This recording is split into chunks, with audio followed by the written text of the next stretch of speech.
Buenas tardes, muchas gracias por acompañarnos a disfrutar de esta entrevista que le hicimos al padre Luzón, mi compañera Denise y yo. Entonces, el padre hace la oración inicial y hace oración final. Si tienen alguna pregunta o algún comentario, lo pueden escribir en el chat, ya sea de Zoom o de YouTube, y nosotros le haremos llegar al padre sus inquietudes y les tendremos la respuesta. Entonces, voy a cerrar aquí para poder abrir la grabación. Muchas gracias. Muy buenos días, padre. Bienvenido con nosotros. Siempre es un honor y un gusto tenerlo con nosotros aquí. Empezamos primero por hacer la oración inicial. Padre, ¿gustaría hacer la oración inicial? Muy bien, pues con mucho gusto, bien hallado y un saludo pues, a todos los hermanos que nos escuchan.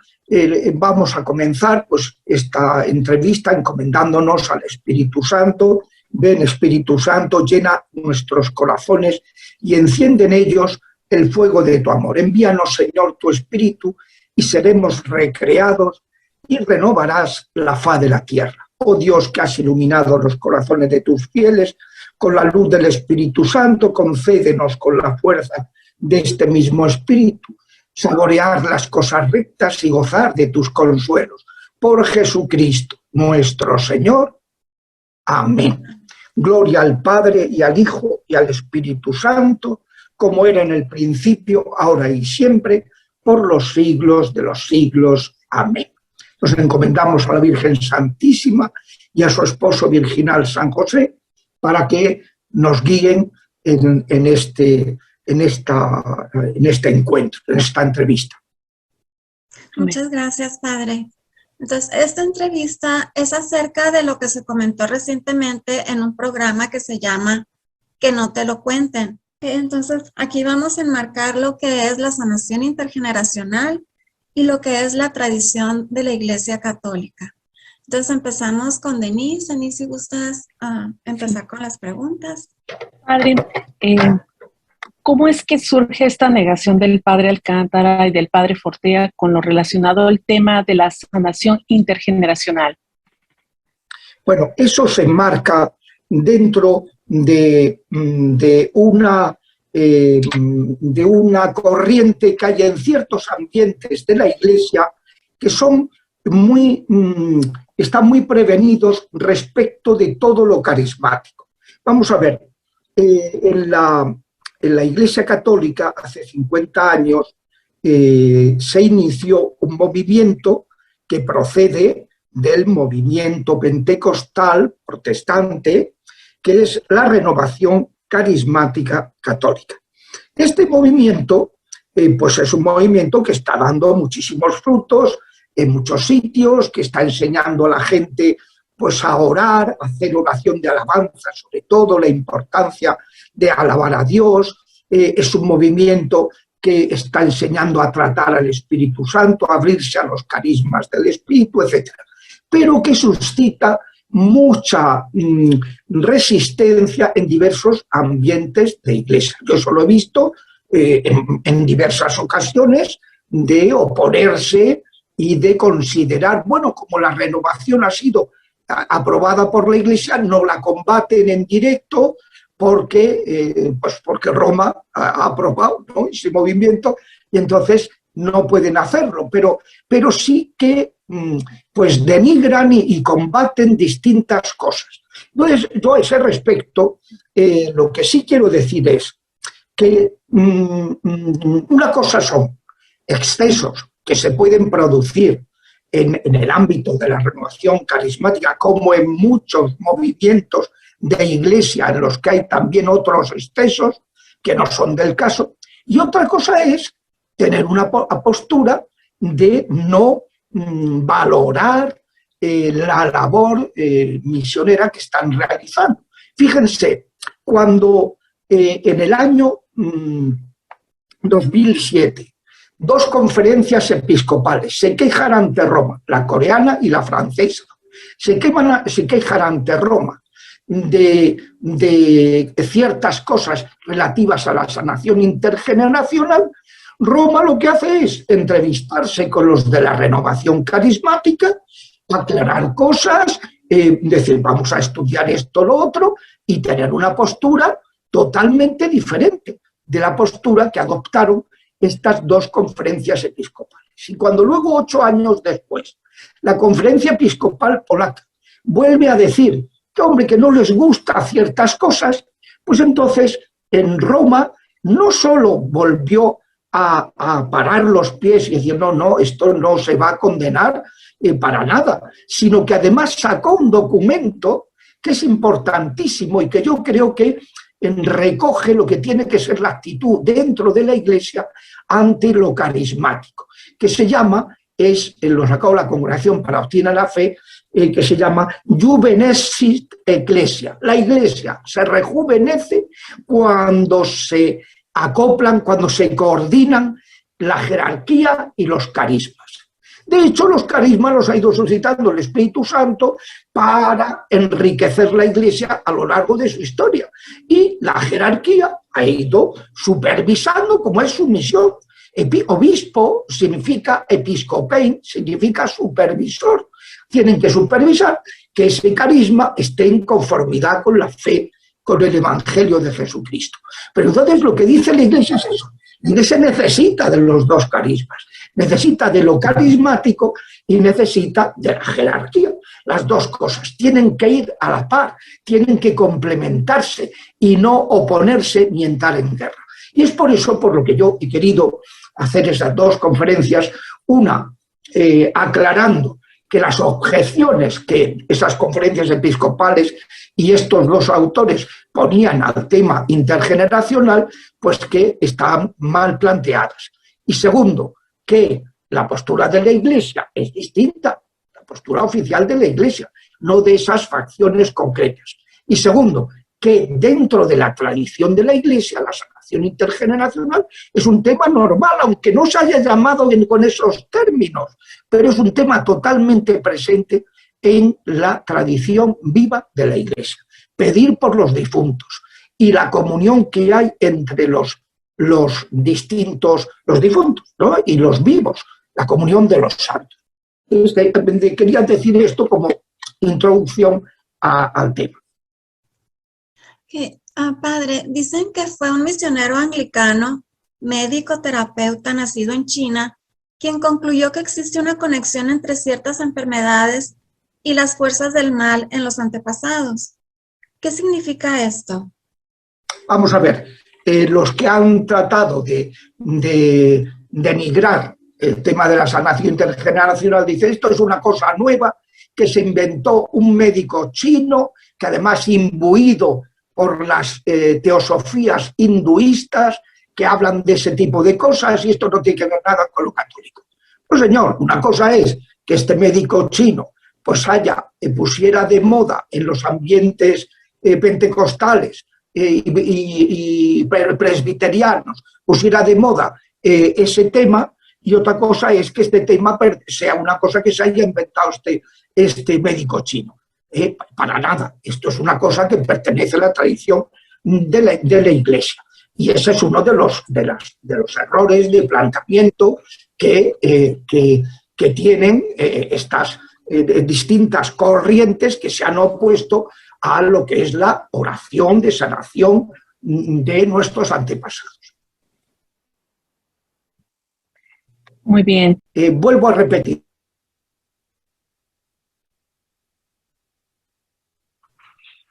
Padre, se le fue el sonido.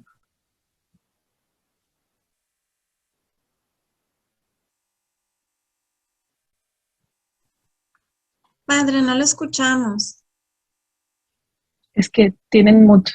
Pues así. Miren, el dogma de la comunión de los santos es algo totalmente, es un dogma de la Iglesia, que lo profesamos en el credo. Y como decía Juan Pablo II, hay una comunión en el bien, en la santidad, y hay también, decía en Reconciliación y Penitencia, una comunión en el mal. Una persona que se eleva, tira de toda la Iglesia para arriba. Una persona que se abaja, tira de toda la Iglesia para abajo. Por eso, decía el Papa, tenemos que saber que hay una relación y que una persona que reza por sus antepasados está tirando de todos ellos para arriba. De hecho, concretamente en la vida de Juan Pablo II hubo un momento en que él plantea que no podemos empezar el nuevo milenio sin hacer una sanación intergeneracional. Y entonces fue curioso, pues porque decir, tenemos que pedir perdón por los pecados de los cristianos en los siglos anteriores que no han respetado la libertad religiosa al convertir la Iglesia en una religión estatal. Y entonces, ¿qué pasa? Los cardenales en pleno le dicen, Santo Padre, usted no puede hacer eso, usted no tiene derecho a hacer eso. ¿Qué es eso de que un papa, uno ahora en el presente pueda pedir perdón por los pecados pasados o pueda orar para que eso se sane? Eso no es católico. El Papa Juan Pablo II, que era un gran antropólogo y un gran teólogo, pues le dijo, bueno, vamos a ver si tienen ustedes razón o están en el error. Mire, vamos, que la Comisión Teológica Internacional se encargue de estudiar. Pidió que lo estudiara y la Comisión Teológica sacó un dictamen de 100 folios, impresionante, explicando que claro que un papa y usted y yo podemos pedir perdón por los pecados de nuestros antecesores y rechazar esos pecados y decir que rezamos para que eso se remedie y se purifique en nuestra familia, porque hay una comunión en el bien y hay una comunión en el mal. Por lo tanto, ¿qué está diciendo estos oponentes? ¿Qué están diciendo? De que eso no pertenece a la Iglesia. La comunión de los santos y la comunión también en el mal es una realidad, es una verdad de nuestra fe. Y el sufragio, el pedir por nuestros difuntos, es una de las obras de misericordia básicas. Esto no se lo ha inventado nadie en el siglo XX. Esto es una cosa de toda la historia de la Iglesia. Esa comunión con nuestros difuntos y la necesidad de rezar por ellos. Y ahora bien, el padre Alcántara habla de pecado que se transmite. No, los pecados no se transmiten. O que está diciendo que si los que hablan de sanación intergeneracional están afirmando que hay pecados que se transmiten. Que no, señor, el pecado es personal. Y así lo enseña la Iglesia. Lo que se transmiten son las consecuencias del pecado. Y eso, fíjense, si es de la Iglesia, que el pecado original pues se transmite y afecta a todos los hombres, incluso a la Virgen Santísima. Lo que pasa es que ella fue preservada, fue redimida por preservación, pero todos han tenido que ser afectados. La Virgen tuvo que ser redimida por preservación para librarse del pecado original. ¿Quiere decir que nosotros pecamos cuando heredamos el pecado original? No, heredamos las consecuencias. Y esa realidad de que se heredan las consecuencias de los pecados muchas veces, pues eso aparece constantemente en la Biblia. Hasta el punto de que se cae en el exceso de quitarse el problema. Hoy hablaba yo con una psicóloga y me decía, claro, es que esta familia pues no quiere reconocer que el problema que tiene su descendiente, su hijo, que ese problema se debe a ellos y quieren atribuirlo, bueno, a influencias espirituales, a cosas de los antepasados. En un momento, dice la psicóloga, yo no sé si habrá influencias de los antepasados, pero que hay una mala influencia por parte de los padres sobre ese chico porque se han equivocado en cosas. Es decir, no se puede uno declinar su responsabilidad. Y por eso que estos autores dicen, no, en los tiempos de Moisés, en el año 1450, cuando se produce el éxodo, claro que se pensaba que era 1250 y ahora se ha descubierto por excavaciones que es 200 años antes, como de hecho dice la Biblia cuando habla de que el periodo de los jueces es de 407 años. Bueno, pues de los tiempos de Moisés se decía en el Decálogo que hay pecados que los pecados de idolatría repercuten en los hijos. Y entonces, ya 9 siglos después, Ezequiel y Jeremías dirían, no, que cada uno carga con lo suyo. Bueno, pues eso no significa que no sea cierto lo que dice el Decálogo, porque ya en los tiempos de Moisés en el Deuteronomio aparece que los pecados de los padres son de los padres, los pecados de los hijos son de los hijos, y que no uno puede escudarse en sus hijos a decir que he tenido unos hijos malos y por eso me han venido a mí desgracias, o viceversa. No. Y al mismo tiempo eso es compatible con que hay pecados muy graves que, si no se retractan, pueden repercutir en los descendientes. ¿Quiere decir que toda desgracia proviene de los ascendientes? No. ¿Quiere decir que ninguna desgracia viene de los ascendientes? Tampoco. Cuando a Jesús le preguntan, y lo citan el padre Alcántara y el padre Fortea, que si pecó el ciego de nacimiento o sus padres, el Señor no se mete a decir que eso no existe. Lo que dice es, en este caso, no pecó ni él ni sus padres. Esto, y además no dice cuál fue la causa, sino dice para qué. Dios lo ha permitido para su gloria, porque voy a hacer un milagro y se va a dar gloria al Padre. Entonces, pues, esa es la realidad. Claro que hay en la Biblia, en los tiempos de Moisés, ya se dice que cada uno es responsable de sus actos. Y al mismo tiempo se dice que hay pecados que repercuten en los hijos. Y hasta la tercera y cuarta generación. Y eso es constante en toda la Biblia. Pero no en los tiempos de Moisés, sino antes. Se está hablando siempre de las consecuencias que se arrastran. Y es una experiencia normal. Si es que además eso es en el plano humano, en el plano no espiritual, sino en el plano psíquico y en el plano somático, eso es una realidad corriente. Cuando uno va al médico, te dice antecedentes de estas enfermedades. Cuando vas al psiquiatra o al psicólogo, te dice antecedentes. Pues lo mismo pasa en el plano espiritual, que hay adherencias que por generación se adhieren unas cargas espirituales, que no son genéticas, porque, por ejemplo, la predisposición a que en una familia sean abusados uno, otro, eso no es genético, eso es espiritual, es una maldición espiritual, pero que es una experiencia y que los que hemos atendido el ministerio exorcístico durante años, pues hemos tenido esa experiencia 1000 veces. Es decir, el pecado es personal, pero todo pecado puede repercutir en los descendientes. Y eso significa que lo que tenemos en nuestra vida sea todo consecuencia de nuestros ancestros. No. Pero eso quiere decir que no hay nada en nuestra vida que no sea consecuencia de nuestros ancestros. Tampoco. Hay cosas que tienen esas repercusiones y otras no. Y eso pues depende de 1000 factores y de 1000 cosas que en cada caso hay que individuar. Padre, ¿qué piensa usted sobre la afirmación del padre Fortea de que las supuestas maldiciones generacionales mencionadas en la Biblia en el Antiguo Testamento aparecen solo al hablar de la idolatría? Y la idolatría es rompimiento del primer mandamiento y eso actualmente se lleva a cabo. Por lo que ¿no cree usted que aún pueden estar vigentes? A ver, no solo es que puedan estar vigentes, sino que el decálogo es para toda la historia de los hombres. Y esa afirmación que se hace en el decálogo y que viene recogida en el Éxodo y viene recogida en el Deuteronomio con las mismas palabras, eso es para toda la época de los hombres. Y eso no queda cancelado por nada, porque Dios siempre subraya que lo más grave de toda nuestra es el pecado de idolatría, abandonar a Dios y dar culto a los diablos.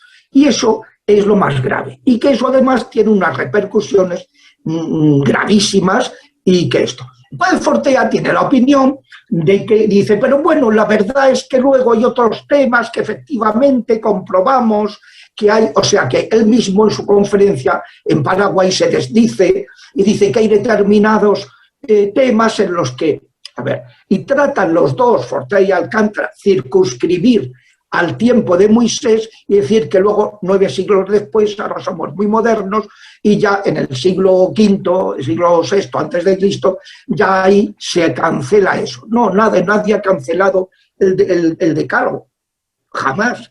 Lo que se dice es que ya está bien de que digáis que los padres comieron a graces y los hijos tuvieron de entera, A partir de ahora, lo que se va a decir es que cada uno carga con su responsabilidad.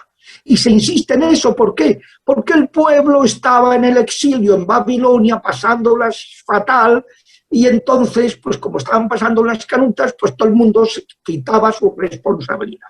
Y el profeta le dice, no, cuidado, que vosotros mismos estáis pecando en esos mismos temas. Porque de hecho, por ejemplo, los babilonios ofrecieron a los judíos que si apostataban de su religión, les dejaban hacer negocios. Y hubo gente que apostató, y por tanto que no le echaran la culpa a sus ancestros. Ellos habían apostatado. Y hubo otros, los anahuín de Yahvé, los humildes, los que se deciden a ser pobres y no hacer negocios por su fidelidad a Yahvé, esos no apostataron.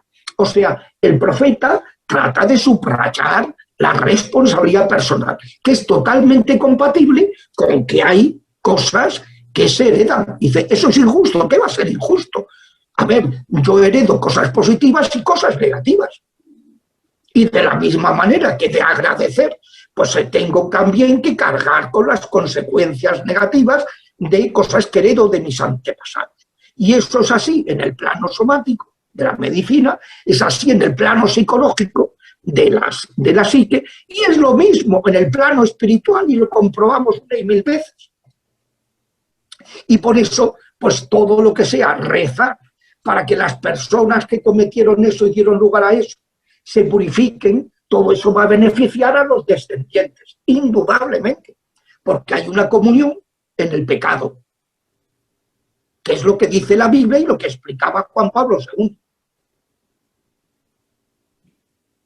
Ok.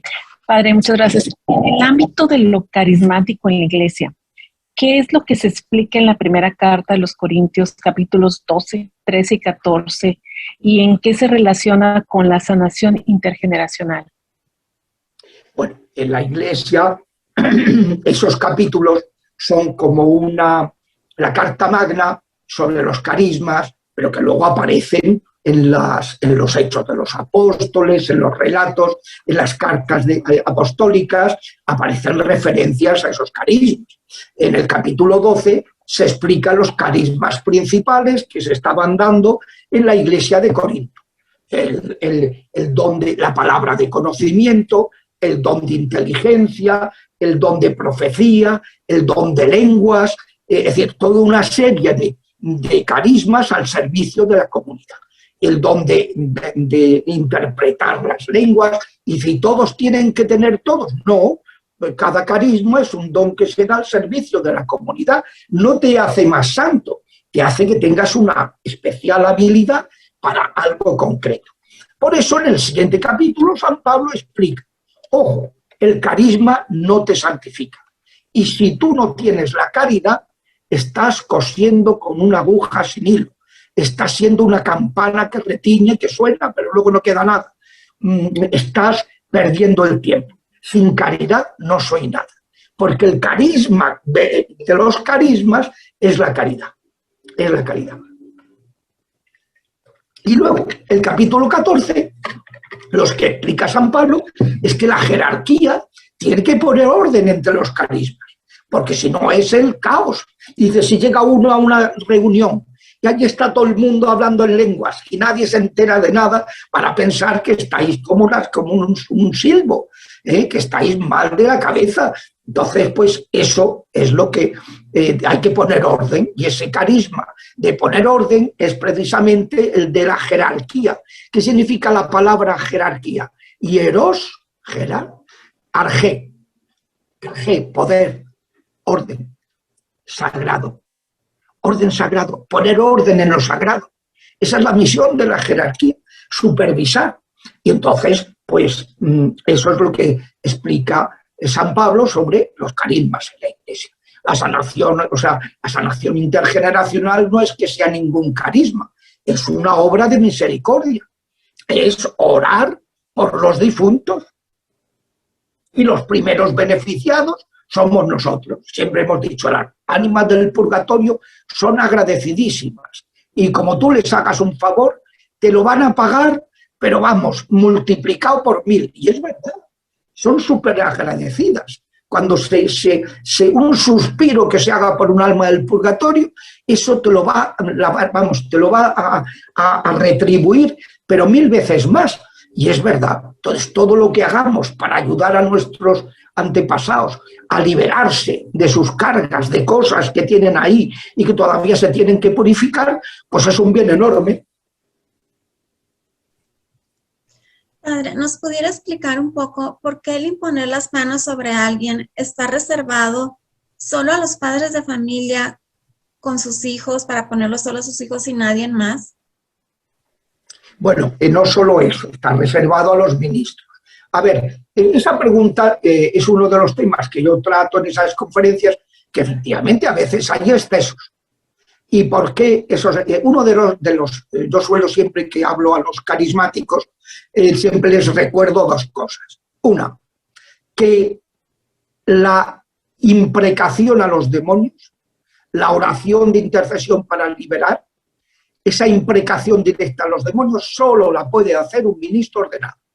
Es decir, un diácono, un presbítero o un obispo.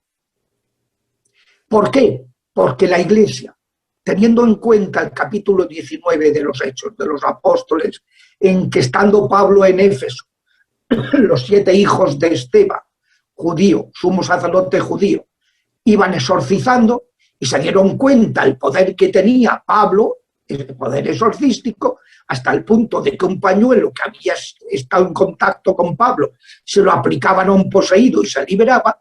Entonces dijeron: en el nombre de Jesús de Nazaret, a quien Pablo predica, salid de este hombre.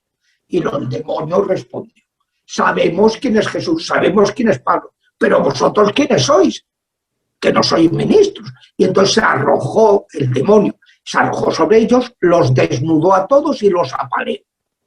Eso dio lugar a que entrara un gran miedo a los cristianos neoconversos de Éfeso, que tenían todavía en sus casas, habían bautizado, pero todavía tenían en sus casas pergaminos y tal, de cosas de brujería. Entonces las trajeron todas, se hicieron un montón, lo quemaron, y dice el texto sagrado que valía todo aquello 30.000 siclos. El siclo es el jornal de un jornalero de un día, por tanto un dineral. 30.000 siclos es un dineral. Y eso es lo que quemaron. Bueno, entonces la Iglesia, en atención a eso, a su experiencia, siempre ha dicho que imprecar, que todo cristiano puede pedir a Dios que expulse los demonios, pero que expulsarlo de manera imprecativa solo lo debe hacer el ministro, el que está configurado con Cristo. ¿Qué pasa? Como la renovación carismática procede del ámbito protestante y en los protestantes no tienen ministros ordenados, pues el pastor, usted puede ser pastora, como cualquier bautizado puede ser pastor. No hace falta un sacramento, que solo lo puede recibir un varón. Entonces, como ellos no tienen esa diferencia, pues ahí todo el mundo hace oraciones imperativas. Y a veces es un caos, claro, se lía la mundial. Entonces, en la Iglesia Católica se recuerda que no.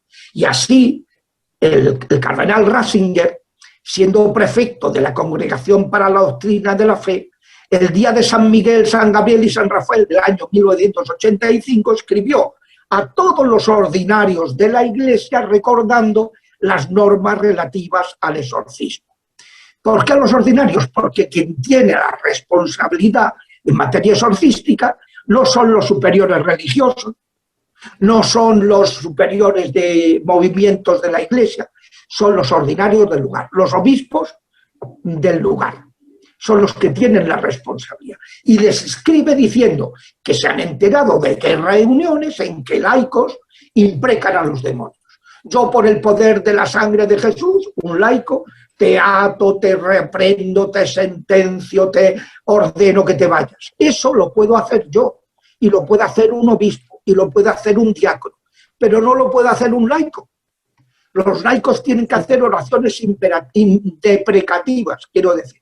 Deprecativas, pedirle a Dios, a la Virgen, a los ángeles o a los santos que expulsen a los demonios, pero no ellos mandarles, los laicos no. Y es una pena porque, claro, al no tener eso en cuenta, no conocer eso, pues hay libros en los que aparecen para los laicos pues oraciones que no puede hacer un laico.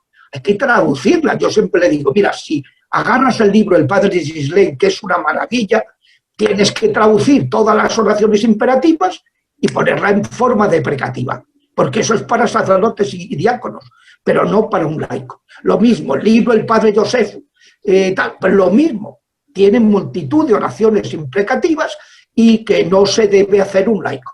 Eso es uno de los excesos que hay que corregir en el ámbito de la renovación carismática católica. Pero eso no significa que porque haya excesos hay que rechazar la renovación. Se corrige lo que haya que corregir y por eso la Iglesia ha puesto un organismo dentro del Pontificio Consejo para los Laicos que se llama Caris, de gracia, ¿no? Para los carismáticos, que son donde están estudiando todas estas cosas que hay que corregir.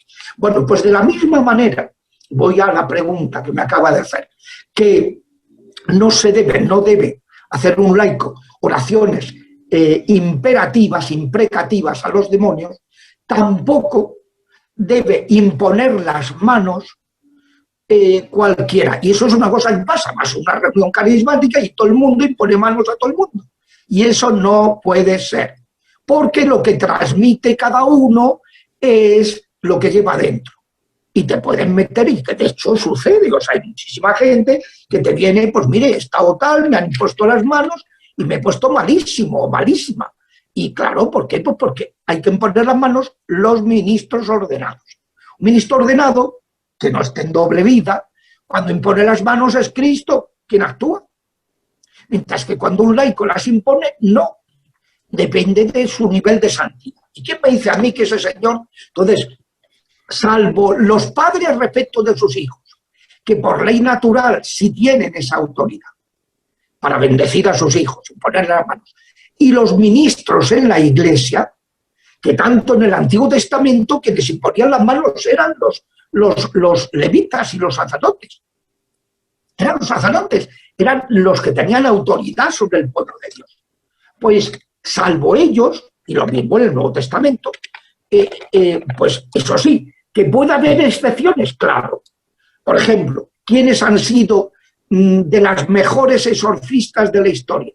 Santa Hildegarda de Bingen y Santa Catalina de Siena. Dos máquinas del exorcismo. ¿Por qué? Pues eran unas crack. Cuando los sacerdotes no podían echar un demonio, se las llevaban a ellas y oraban y le alcanzaban la liberación de momento. Y eran mujeres, no eran sacerdotes, pero tenían el carisma. Dios les había dado el carisma de liberación. Entonces, claro que ellas podían hacer esas imprecaciones. Lo mismo, si una persona ha recibido un acreditado carisma de sanación, que la comunidad lo ha verificado, pues no hay ningún inconveniente en que esa persona concreta sí que imponga manos para la sanación de otros. Pero no cualquiera, cualquier laico no puede imponer manos. No debe, porque la tradición de la Iglesia es esa, tanto en el Antiguo Testamento como en el Nuevo, que imponer manos es un gesto de autoridad que solo tienen los padres sobre sus hijos por ley natural, los ministros en la Iglesia o en el antiguo pueblo de Dios sobre el resto del pueblo y aquellos que han recibido un carisma concreto, pero nada más.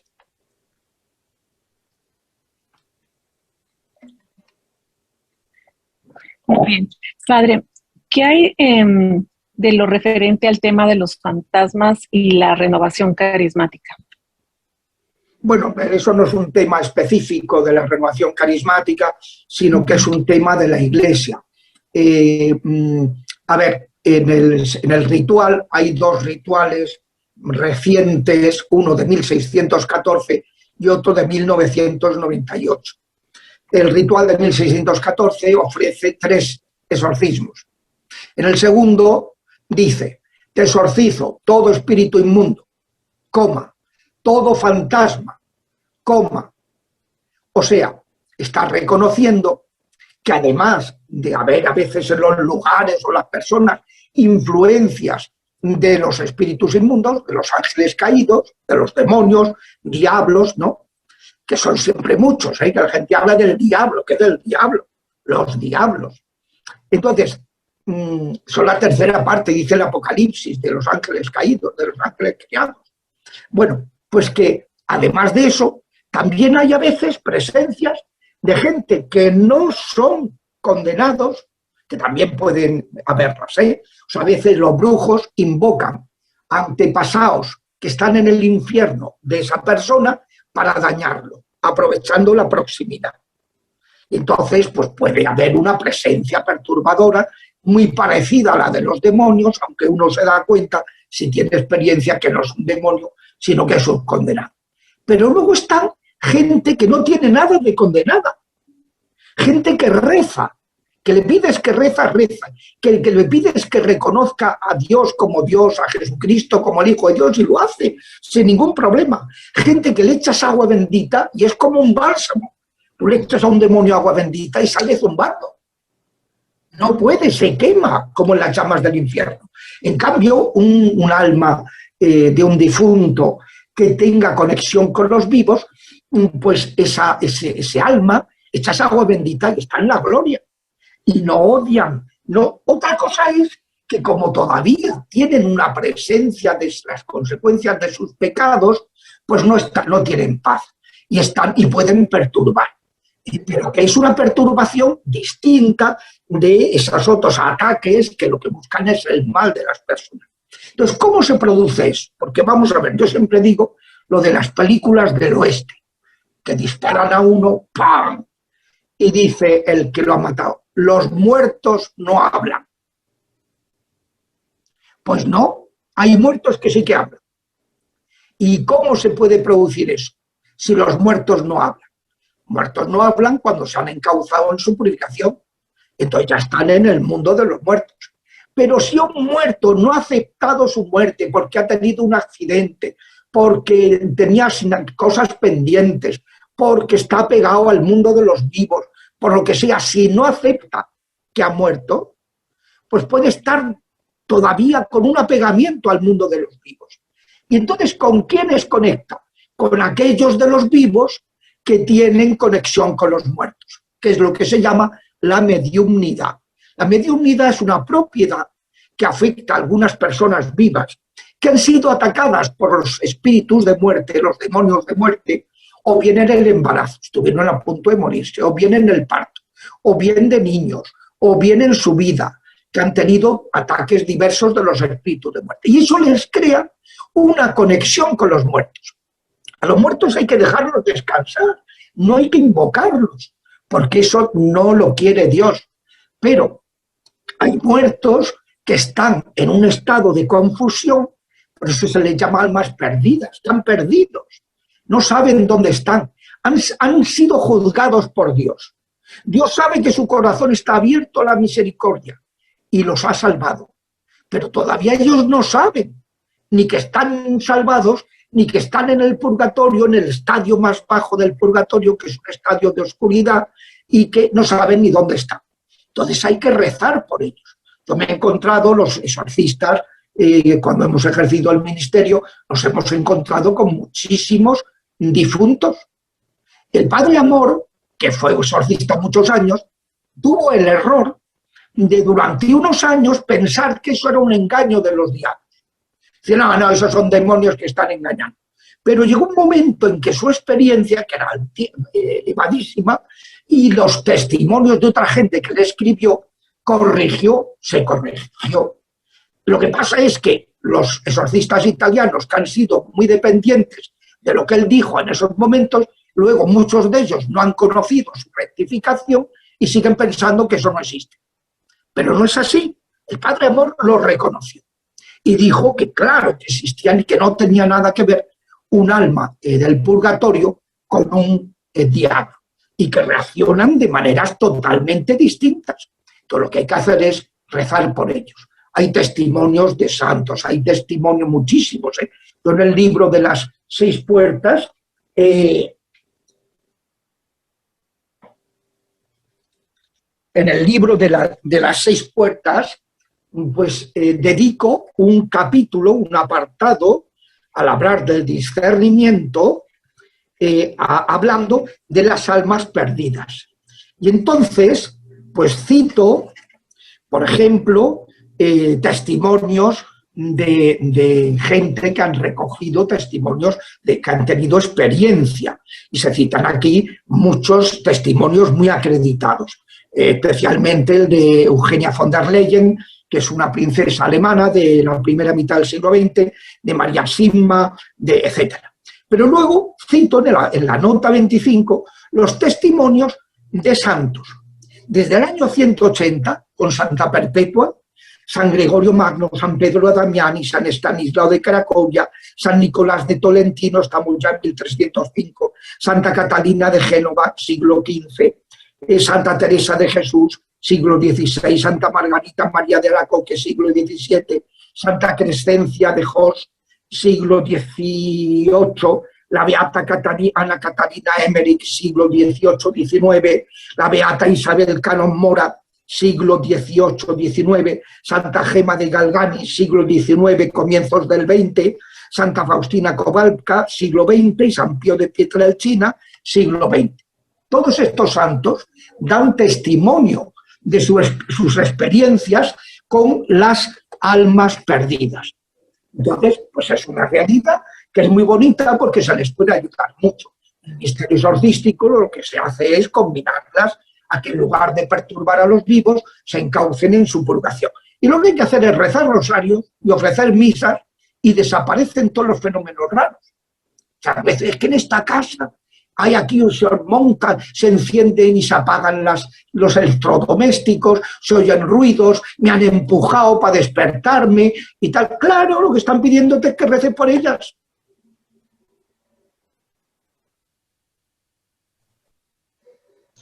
Padre, desde la Edad Media, tras la constitución dogmática Benedictus Deus del Papa Benedicto XII, que fue Papa de 1334 a 1342, la teología ofreció una única explicación escatológica de la vida post-mortem, la llamada escatología de doble fase, individual tras la muerte y universal al final de los tiempos, que conjugaba inmortalidad del alma y resurrección de los cuerpos. Esto es algo muy importante de aclarar, dada la relevancia que tiene con el tema que estamos tratando hoy. Sí, efectivamente, una de los errores que hay gente que ha cometido es el error que se llama intermediacionista, que dicen que hay gente que muere y que no son juzgados, sino que serán juzgados al fin de los tiempos en el juicio universal y que están en un estado intermedio, que ni chicha ni limonada. Y eso fue condenado por este Papa en la Constitución Benedictus Deus. Ahí se explica lo que es la escatología católica. Vamos a morir una sola vez, y no como dicen los que tienen miedo a la muerte, dicen que no, que te mueres y te reencarnas en una garrapata, si has sido malo, y luego te reencarnas en una pulga, y luego vete tú a saber en qué. Pues no, se muere una sola vez. Y dice la carta a los hebreos, et deinde judicium, inmediatamente después eres juzgado. El que seas juzgado no significa que conozcas la sentencia, porque si en ese momento no estás preparado, la descubrirás más adelante. Que es lo que le sucede a muchas almas perdidas que no saben dónde están, no saben que están en el purgatorio, ni qué es ni el sentido de su situación. Entonces, pues la escatología católica nos dice, morimos una sola vez. Después de morir hay un juicio particular. Y al fin de los tiempos, cuando vuelva Jesucristo, habrá un juicio universal, pero que es distinto del particular. En el universal lo que se trata es de descubrir la dimensión cara a los demás de todos nuestros actos, para que amemos a las personas que nos han hecho bien y ellas nos amen a nosotros. Es tuve hambre y me diste de comer. Es la dimensión caritativa de nuestras obras. Y que se entienda el por qué la gente se condena, por el daño que hizo a los demás. La falta de caridad. No pueden estar en el cielo los que han rechazado la caridad. Pero el juicio particular es distinto, es un juicio personal. En el juicio universal no van a salir nuestras miserias, que como si Dios fuera una especie de ser morboso que quiera que se cuenten obscenamente lo que es algo privado. No, Dios es súper respetuoso con la interioridad. Lo que sí se pondrá de manifiesto es la repercusión en los demás de nuestras obras. Eso sí, pero nuestras cosas privadas, eso es para el juicio particular. Por tanto, dice la escatología y que se recordó en la Benedictus Deus, morimos una vez, somos juzgados, no hay gente que no haya sido juzgada, aunque ellos todavía no conozcan la sentencia. Y tercero, vamos al cielo, vamos al infierno o vamos al purgatorio. No hay más. Y por eso Benedicto XVI, hace unos años, quiso recordar que esa teoría que salió del limbo era una teoría errónea, porque se oponía a la voluntad universal que dice la Biblia, Dios quiere que todos los hombres se salven, de dar a todos los hombres la oportunidad de salvarse, y el limbo diría que ha habido gente que no ha tenido esa oportunidad. Y segundo, se opone a la libertad personal, que habría gente que está en un determinado estado sin haberlo decidido. No, señor, eso no existe.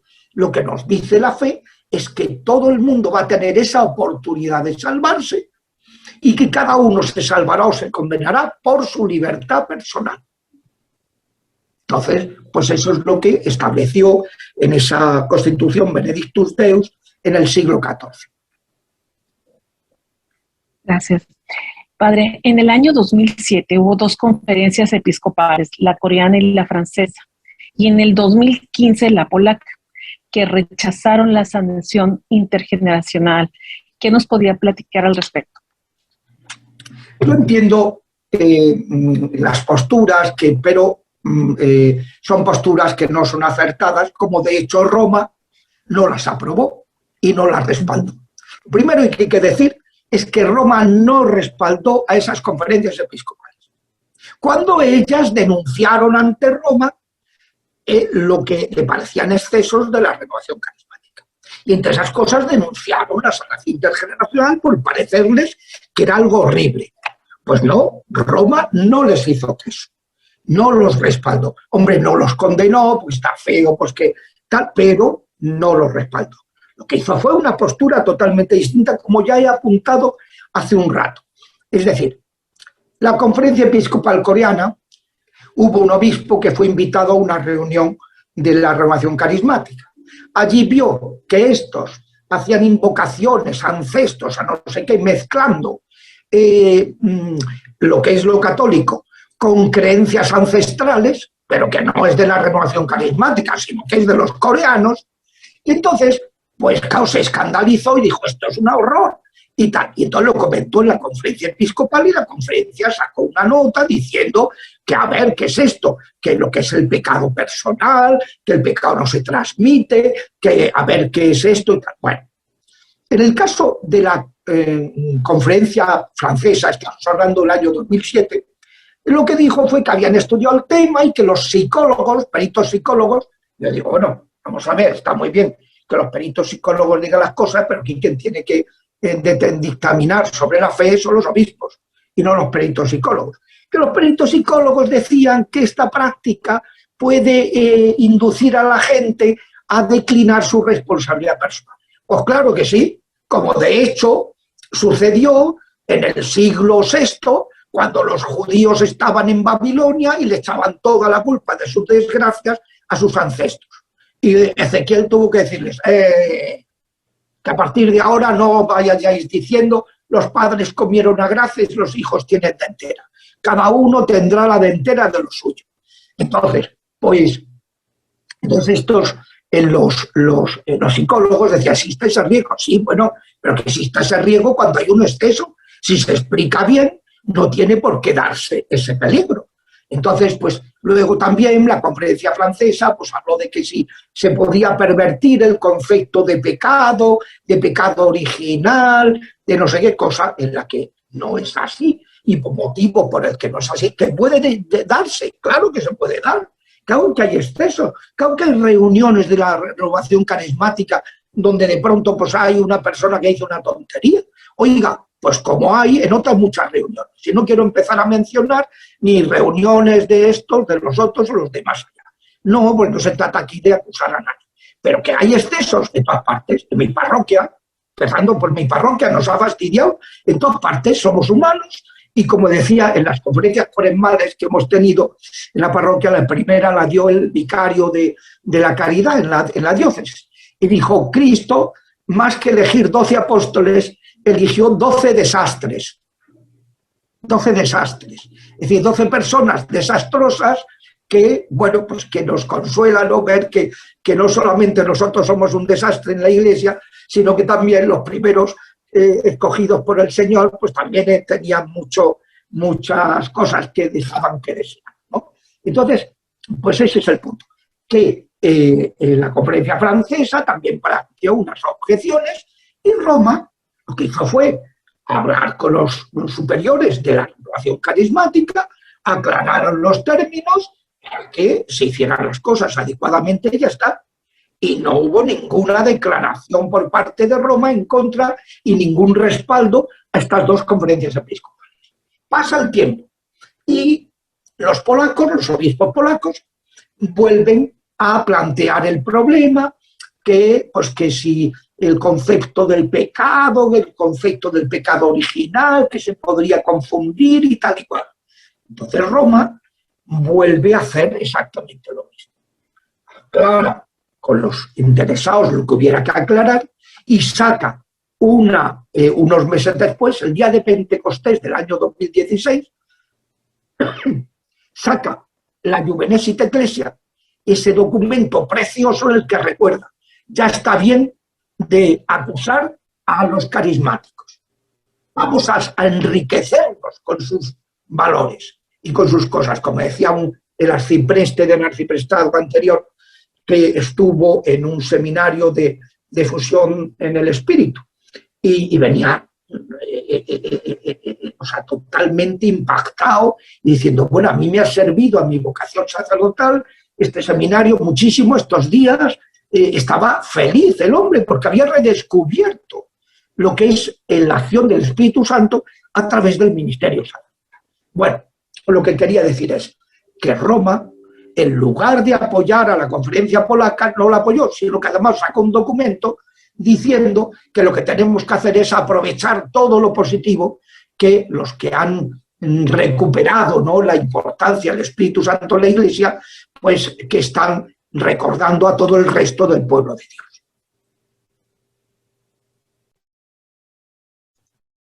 Padre, ¿qué son las herencias genéticas y las herencias epigenéticas?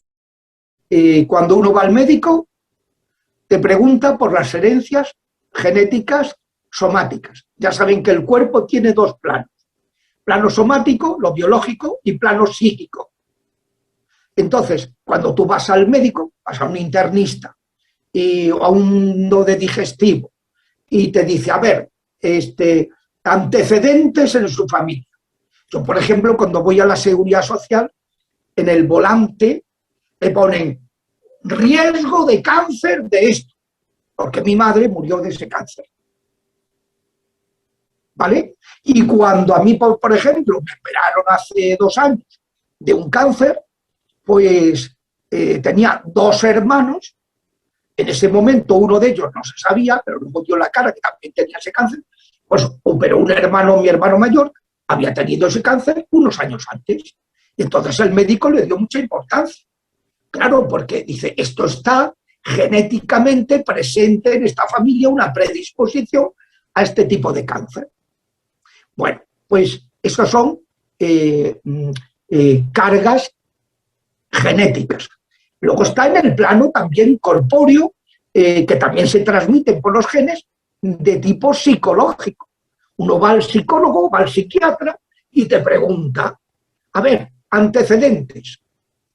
A ver, ¿qué quiere decir usted, doctor o profesor? Tal? ¿Qué quiere decir? Y dice, pues sí, si en tu familia ha habido algún ramalazo de gente pues con esquizofrenia o eran bipolares o gente que se haya suicidado o gente que... Y te preguntas si hay ramalazo, si hay herencias ancestrales de tipo psicológico, no biológico. Cáncer de pecho, cáncer de colon, cáncer de próstata, cáncer de... No. Herencias psicológicas. Todo eso es genético. Todo eso se transmite por los genes. Y luego están Por tanto, cargas genéticas somáticas y psíquicas. Y luego están cargas, herencias también, que no son de tipo genético, pero que se transmiten por la generación. Van adheridas a lo genético. Son las cargas epigenéticas. Mire usted, el pecado original. ¿El pecado original es algo, es una enfermedad física? No. ¿El pecado original es una enfermedad psicológica? No. El pecado original es un problema espiritual. ¿Y qué dice la Iglesia? ¿Cómo se transmite el pecado original? Se transmite por generación y no es algo que esté en el código genético. Luego quiere decir que es algo adherido al código genético de las personas. Y por eso se llama epigenética. ¿Qué significa epigenética? Epi, sobre, genes, lo genético.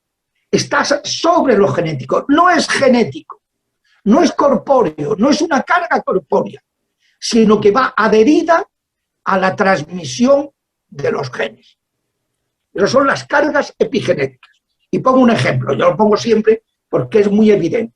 Me viene una madre con una niña de 13 años y me dice: padre, vengo a verle porque el párroco me ha dicho que venga a verlo y tal, porque esta chica hace 15 días se puso en contacto con un pederasta que estuvo a punto de violar.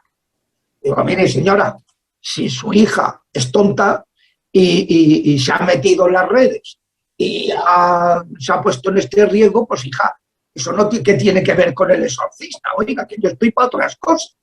Y esto, pues, llévelo usted al psicólogo para que no sea tan boba y no sea tan ingenua. O fórmenla ustedes, ¿no? Dice: no, padre, no. Si la traigo a usted es porque lo que le ha pasado no es normal. Esta niña lleva 13 años con nosotros y es un encanto. Nunca nos ha dado un problema. Nunca. Y de pronto, de la noche a la mañana, se mete en este lío.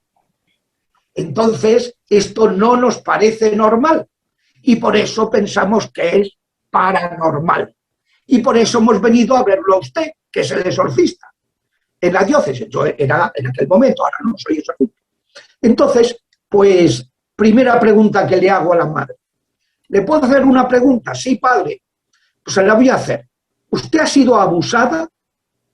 Y dice la señora: padre, ¿cómo sabe usted eso? Digo: que no lo sé, que se lo estoy preguntando. Dice: pues sí. Y digo: bueno, ¿y su madre fue abusada? Dice: padre, ¿cómo sabe usted eso? Mi madre también. Pues por eso se lo he preguntado, porque me ha dicho usted que esto no era normal y por tanto, como eso no se transmite por genes, porque el que alguien te viole, pues no es una cosa que tú tengas, sino que eso es el otro el que va a abusar de ti. Entonces, tú puedes decir que un tío, un abusador, sí que tiene una predisposición genética al abuso, pero el abusado no. El abusado, si se da una cadena entre la madre, la abuela, la hija, la nieta, quiere decir que hay una predisposición espiritual, hay un hechizo, hay un maleficio, hay una adherencia que no es genética, pero que va adherida a los genes. Y cada vez que se produce una generación, hay una nueva generación que va a tener la predisposición a ser abusada.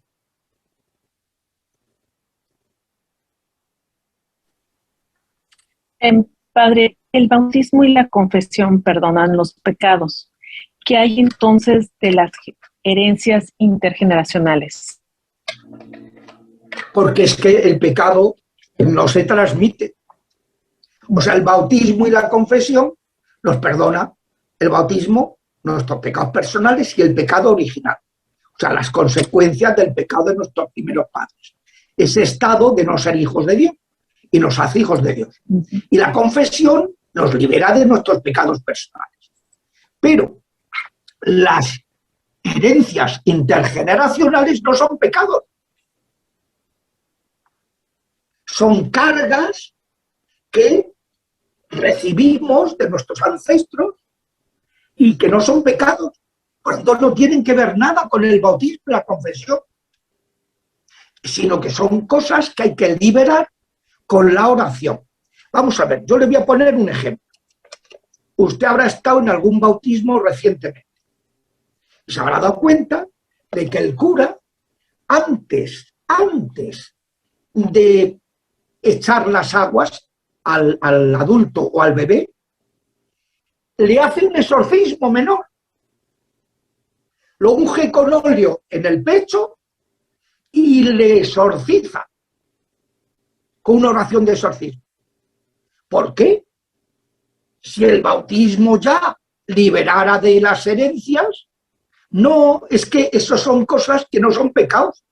El exorcismo que hace el sacerdote es para liberarlo de otro tipo de cosas distintas del pecado original, de ataques preternaturales de los demonios a esa persona. Pues esto es lo mismo. El bautismo y la confesión nos perdonan el pecado.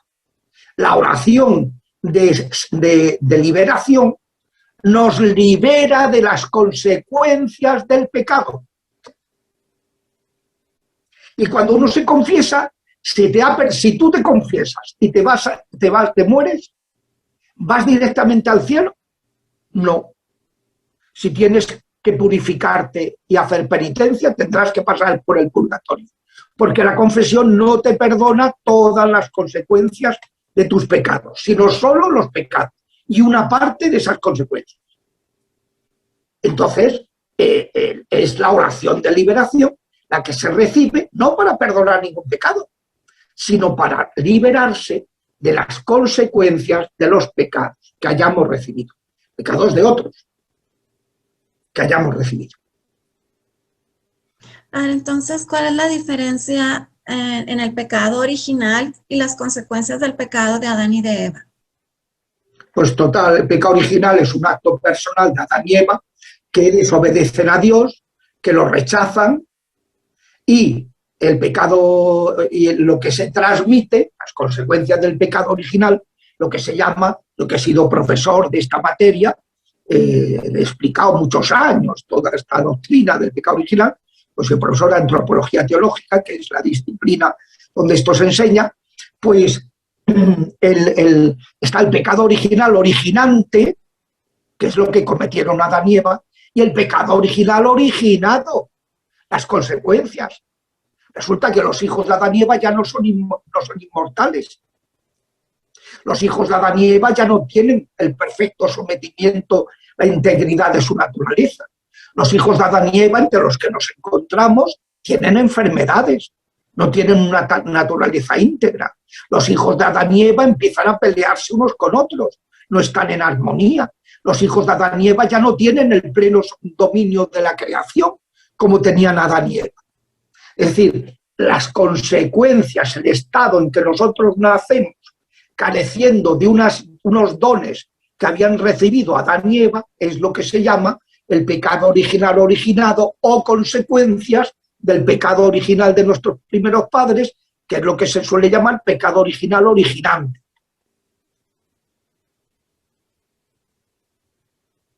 Son dos cosas distintas. ¿Lo que se hereda es el pecado de nuestros primeros padres? No, se heredan las consecuencias.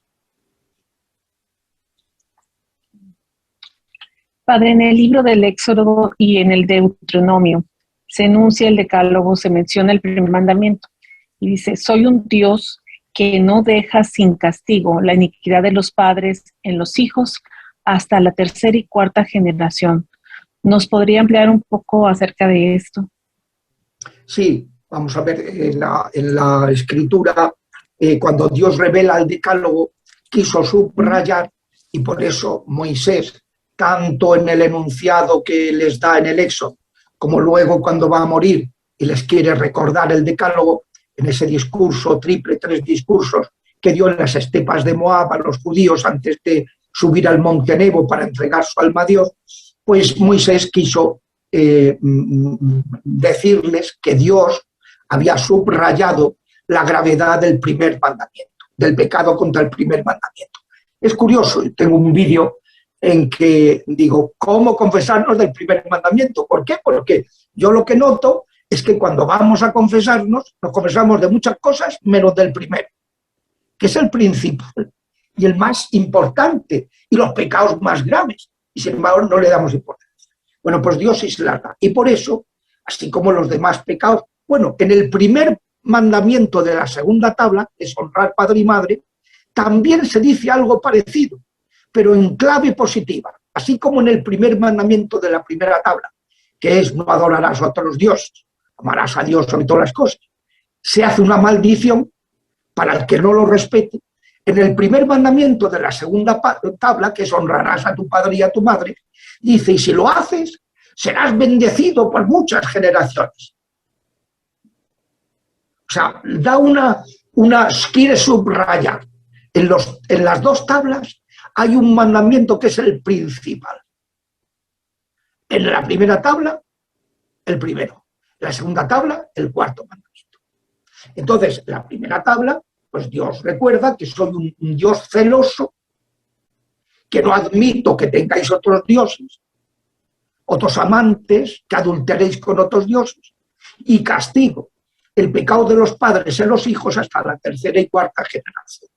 Por lo tanto, ahí da una pista de que hay pecados, desde luego, el pecado de idolatría, pero también hay otros pecados muy graves que pueden repercutir en los hijos de tercera y cuarta generación, y por eso las oraciones de oración por los ancestros y para sanar el árbol genealógico, pues lo que se hace es pedir al menos por 5 generaciones para cubrir un poco esa maldición. Puede ser que sea necesario más, porque claro, si por ejemplo una persona comete un pecado de estos graves, masonería, y 3 generaciones después vuelve a haber otro descendiente suyo masón, pues ya tenemos 3 generaciones más, ya no son 3 o 4, sino ya son 7.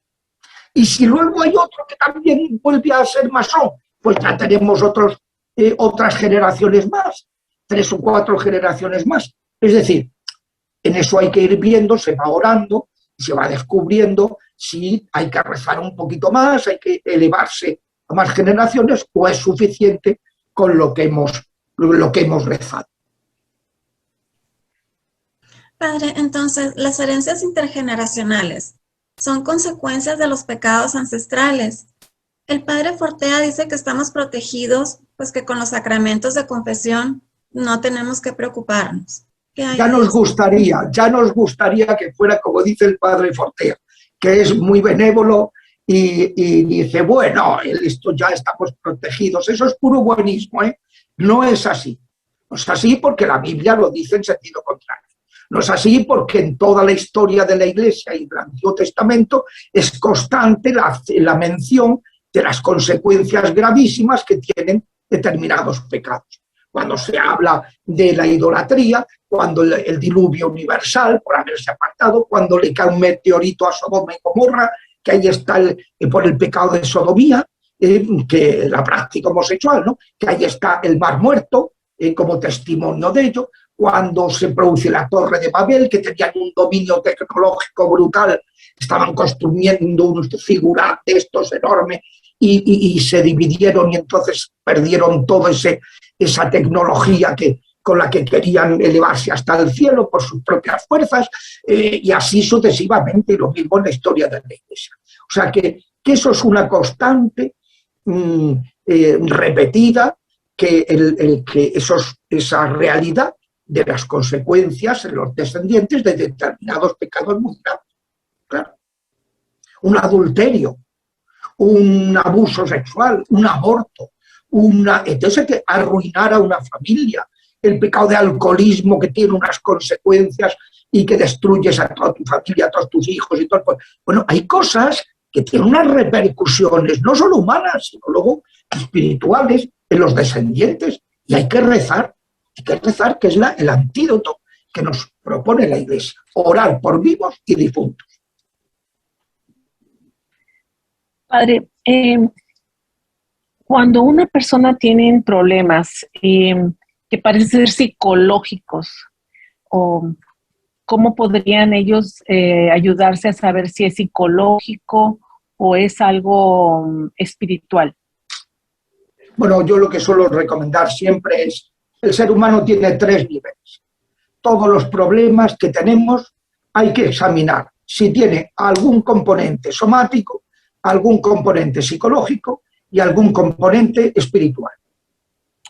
Y el hecho, como dice el Papa Francisco le preguntaron sobre este tema y dijo, uno de los errores más graves que cometen los curas es que te viene una persona con que tiene problemas psicológicos y descartan que pueda haber un origen espiritual también. Dice, no señor. O decir que llega un exorcista y dice, tú vete al psicólogo. ¿Pero qué estás diciendo? Si la gente cuando va al exorcista ya ha pasado por todos los psicólogos del mundo. Y les han dicho que usted no, esto es muy raro, esto que tiene usted. No, los temas hay que atacarlos, dice el Papa. A veces la fragilidad psicológica es aprovechada por los demonios para atacarla espiritualmente y otras veces los demonios provocan la perturbación psicológica con sus ataques espirituales. De hecho, en la Biblia, en el Nuevo Testamento, Jesucristo cura a ciertos echándole al demonio. Dice, le echó un demonio y se curó la encorvada, porque la causa por la que estaba encorvada era espiritual.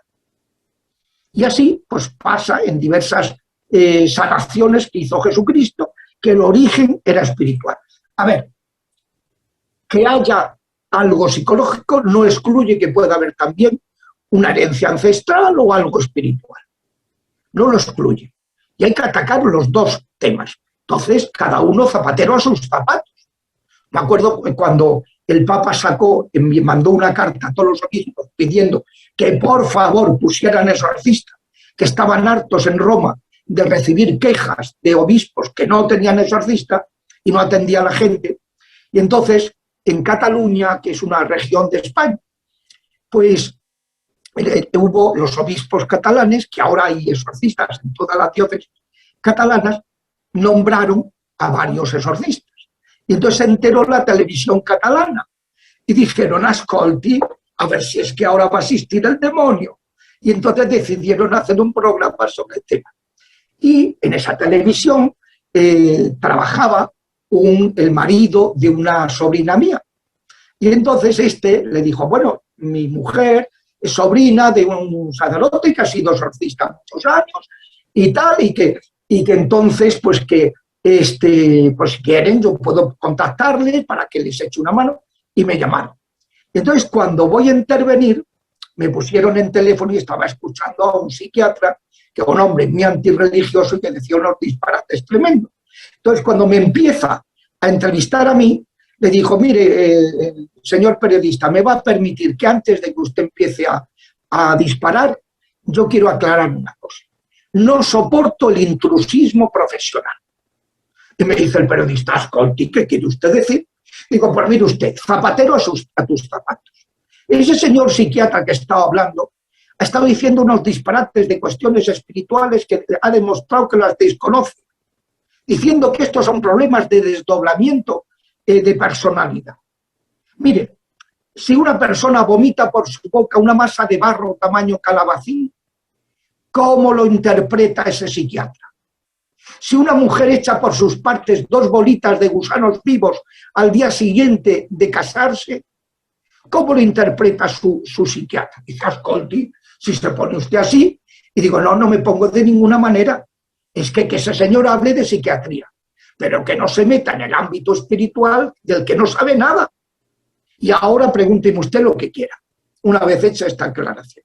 Y así, pues, es la entrevista. Entonces, ¿qué pasa? Pues que había pues ese convencimiento de que a ver si es que va a existir el demonio y claro, pues estaban pues como desconcertados ante el tema. No sé cuál era la pregunta, Denise. Sí, padre, de que muchas personas tienen problemas psicológicos y entonces ¿qué es lo primero que preguntan? ¿Cuál sería lo primero que hacer? ¿Cómo si ir con un sacerdote, ir con un psicólogo? Pues, a ver, pues ya le digo, atacar el tema en los 3 años. Habrá que ver qué dice un psicólogo, habrá que ver si necesita una medicación para la cual tendrá que ir al psiquiatra, y habrá que ver también si conviene orar, que siempre conviene, nunca le va a hacer daño, orar por su sanación. Las tres cosas no son excluyentes. Esto que el problema que de uno de los libros que quiero escribir es el de Fenomenología del Espíritu. Todavía no lo tengo escrito. ¿Por qué? Porque en el siglo XVII y XVIII, Hume y Comte dijeron, la racionalidad es algo cerebral. Por tanto, si los católicos han estado diciendo que el ser humano es espiritual porque tiene racionalidad, y hemos descubierto que la racionalidad es orgánica, quiere decir que el ser humano no es espiritual. Y a partir de ese momento, todas las psicologías y todo excluyeron el espíritu. Falso de toda falsedad. Lo que pasa es que se había fundado mal. Hay que explicar, como dice Santo Tomás, las facultades se desconocen por sus actos y estos actos por sus objetos. Si tenemos actividades que son inmateriales, podemos deducir que tenemos unas facultades espirituales, inmateriales. Claro que la racionalidad es orgánica, porque lo que capta es la utilidad corporal. Pero luego hay otras cosas que captan nuestra inteligencia espiritual, como es el sentido de la vida, como es la relación con el Creador, como es muchas cosas, como es la caridad, la gratuidad, el amor no interesado, que eso no viene del cuerpo, eso viene del espíritu. Y eso se puede demostrar. Por eso quiero yo escribir un libro que lo tengo en cola, dos más, una antropología de la sexualidad que ya tengo escrita y que estoy a punto de sacarla, y luego una antropología de la interioridad, porque también en la Iglesia hay movimientos que te dicen que tú eres mejor cristiano si te desnudas ante los demás, ante la comunidad. No, señor. Tú eres ser humano si tienes interioridad y tienes que tener la discreción. No se puede expropiar a la gente su interioridad. Y eso lo ha insistido la Iglesia en muchos momentos y ha habido muchos abusos de movimientos, de grupos eclesiales que han abusado de eso. Por eso quiero aclarar desde el punto de vista teológico y antropológico que eso es un disparate. Que no, somos personas en la medida en que tenemos intimidad, interioridad. Padre, ¿pueden los demonios saber que existen consecuencias de los pecados en los descendientes y entonces ellos aprovechar la situación para atacar a las personas? Por supuesto, pero ¿cómo no lo van a saber? Todo lo que es del pecado es su dominio. Y ellos conocen perfectamente cuando una persona peca, las consecuencias que eso tiene, la repercusión que tiene, la conexión que hay entre los pecados en las familias, claro, y con los demás, claro que lo conocen y lo aprovechan. ¿Por qué existen los astralistas, los que hacen cartas astrales? ¿Por qué existe brujería que lo que hace es decir pues que en tu familia hay un tal, un cual? Porque los demonios saben eso. Pero la solución no es acudir al demonio para que te quite eso. La solución es acudir a Dios y orar para que se sane ese pecado de ese antepasado. O sea, los demonios claro que saben todo lo que se refiere al pecado, por supuesto. Y claro que lo aprovechan. Además, cada pecado les da derechos sobre nosotros. Ahora, por ejemplo, que estamos con lo de la guerra de Ucrania y de Rusia y tal, eso es consecuencia de muchos pecados a nivel mundial, que estamos con el aborto, estamos con la eutanasia, estamos con la corrupción económica, estamos con la corrupción sexual, estamos con la corrupción en el plano de la idolatría, de las magias negras, de las teosofías orientales, estamos en una serie de... Todo eso provoca esos pecados. Como dijo la Virgen en Fátima. Saben ustedes que el Papa acaba de decir que el 25 de marzo va a consagrar Rusia y Ucrania a la Virgen, al corazón de María, como pidió la Virgen en Fátima.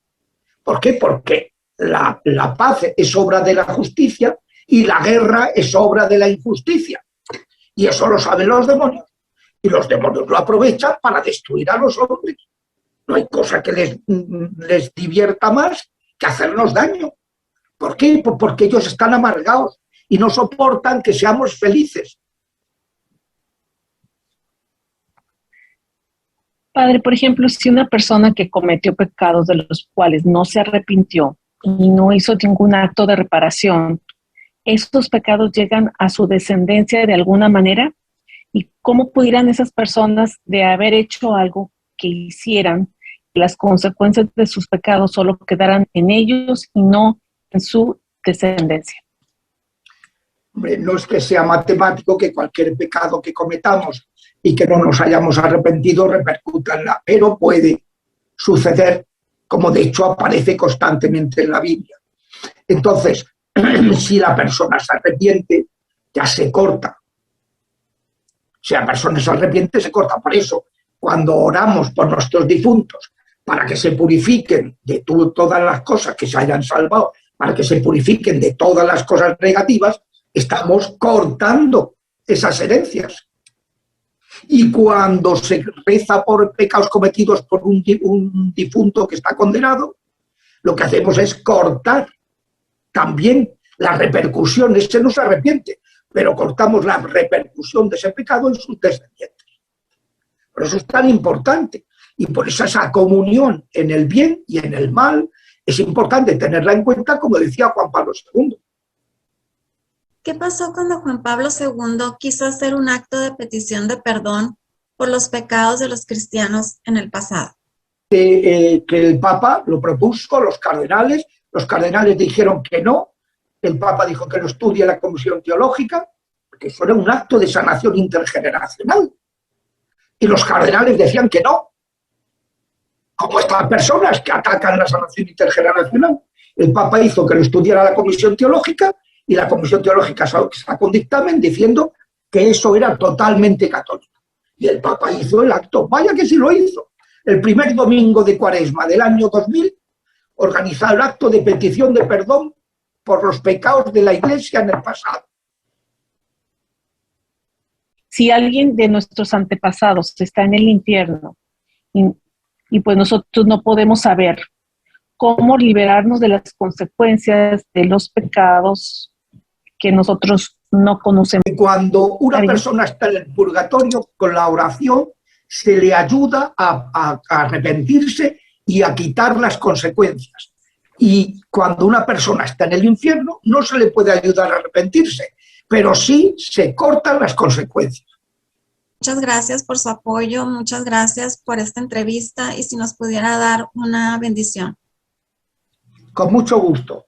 Pues no, yo creo que han salido preguntas muy interesantes y que para aclarar algo que es muy, muy querido para todos, que son nuestros antepasados, se les puede hacer un bien enorme. Ya digo que es una de las 7 obras de misericordias espirituales. Y que el Señor los bendiga y los guarde de todo mal, derrame sus bendiciones sobre todos sus antepasados que estén en el purgatorio todavía y haga que los que están ya en el cielo intercedan por todos ustedes y vivamos todos así, como el Papa está insistiendo en el tema de la comunión, la sinodalidad, vivamos todos así mejor cada día esa comunión de los santos. En el nombre del Padre y del Hijo y del Espíritu Santo y de Santa María. Amén. Amén. Amén. Amén. Muchas gracias, Padre. Gracias, Padre. Bueno, que Dios les bendiga. Igualmente, Dios lo bendiga, Padre. Gracias por todo. Adiós. Hasta Adiós. luego.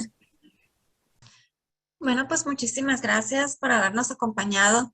Si tienen algunas preguntas o dudas o comentarios que quisieran que el Padre Javier Luzón les respondiera, pueden enviar por favor el mensajito aquí en el Zoom, en el YouTube, o si gustan también pueden enviar un correo electrónico a apostolado para sanación, sanación sin acento en la O, @gmail.com.